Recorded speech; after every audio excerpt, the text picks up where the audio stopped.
La stava massacrando di botte in mezzo alla strada, incurante dei passanti scioccati dalle urla strazianti della donna. Grazie ad una chiamata tempestiva al 112, i carabinieri di Padova sono riusciti a fermare in tempo l'ennesimo uomo violento che stava cercando di uccidere la moglie.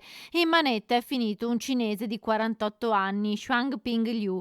L'uomo, domenica pomeriggio, ha aggredito la compagna nell'androne della Torre Belvedere. Lei ha tentato disperatamente di scappare verso il piazzale della stazione di Padova, ma il pestaggio è continuato sotto i portici. Prima l'ha pugnalata con un cacciavite, poi le ha sbattuto ripetutamente la testa sull'asfalto. I carabinieri hanno bloccato l'uomo in Corso del Popolo, mentre la donna è stata subito soccorsa dai medici del 118 e ricoverata in prognosi riservata in ospedale a Padova.